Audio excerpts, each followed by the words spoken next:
All right, here with Gio Scelzi. You're the only outlaw guy that came down to Knoxville on the off week once those restrictions got lifted. Why did you guys come down, and did you make the most of it tonight with a P3 finish? I think so. You're welcome, buddy.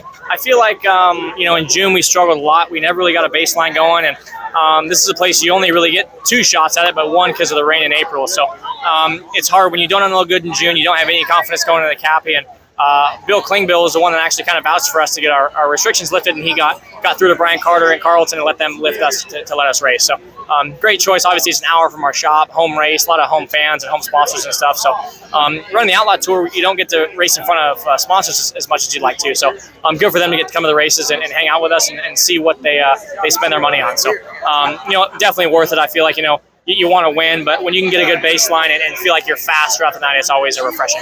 What do you know about what Bill had to go through to kind of push that forward? I think he just kind of, sometimes you got to ask the question. The answer is always no if you don't ask. So it was the right choice for sure. I know the Outlaws, we have our contracts and stuff, but with 14 rainouts, I believe, these cars don't make money without racing. So very fair of them. Thank you, Brian Carter, Carlton, the 2 guys that made the call. And I think sometimes if you just ask nicely sometimes and, just do what's right, I feel like they understand and they don't make money when they don't race either. So, like I said, the right call for sure.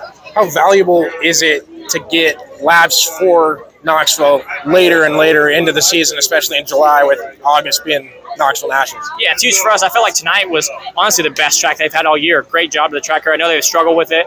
The overcast helped, humidity probably helped.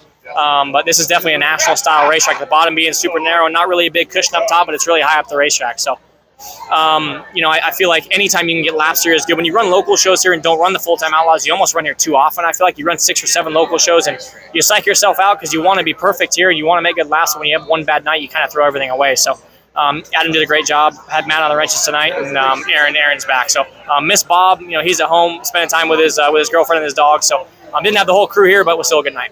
Take me through racing with Scott Boguski and the move that you had a front row seat to it, but it felt like you guys were right there. If someone made a mistake, either you or Scott was going to get past. Yeah, for sure. I think with 2 to go, Scott slid up and blew my front wicker bell off, and it was sticking straight towards me, so that kind of flustered me a little bit going through 1 and 2, and didn't really expect to hit the bottom as good as I did 1 and 2, I think the lap before that, and caught them both and kind of caught me by surprise. So, like I said, the car was awesome. I felt like I could run those guys down and just couldn't quite get to them. Didn't catch lappers at a good time, but 25 laps probably would have been a threat. Awesome. You guys can check out Gio all season on Dirt Vision in the KCP Racing number 18 car. Thank you, guys.